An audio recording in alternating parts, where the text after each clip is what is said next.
I'm Andrew Forbes, and I'm the Director of Music at Glasgow Cathedral. Our current organ was installed in 1879 by Father Willis.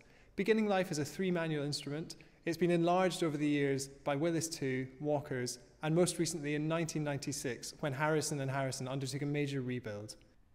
Speaking of Harrisons, I'm afraid, like everybody else, we haven't had a tuning visit since lockdown began, but I hope that doesn't diminish the wonderful pieces I'm playing today. My programme begins with the Kleines Harmonisches Labyrinth, which begins in C, ends in C, and, as the title would suggest, has some pretty convoluted harmony in between. My favourite moment is in the central section, a fugue using appoggiaturas as its subject. In the penultimate bar of this section, the soprano voice spells out a BACH motif, which, I like to think, could be the treasure Bach has hidden within his labyrinth. After I escape this harmonic maze, I'm playing 4 chorale preludes. The first, Ach, was ist doch unser Leben, takes the form of a partita in miniature. The title translates as, Ah, what is our life, which seems oddly appropriate for these strange times. I continue with Durch Adams Fall from the Orgelbuchlein, a violent depiction of original sin, so I'm following this with something a bit more soothing. Bach included a setting of Das alte Jahr vergangen ist in the Orgelbuchlein, but I'm using a more gentle and plaintive setting today from the Neumeister collection.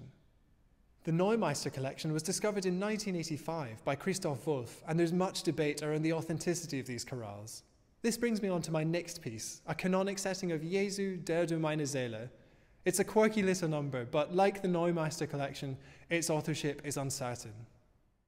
The first piece in my programme, the Harmonic Labyrinth, makes allusions to the structure of a fantasia, so I'm finishing today with 2 further pieces in this style.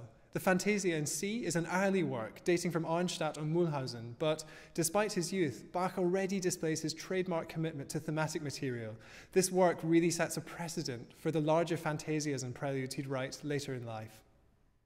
My final piece is the A minor Fantasia and Fugue. There's doubt around whether Bach wrote this piece, but then again there's also doubt as to its attribution as an organ work. The jagged and bustling lines of the free section look more like a violin part.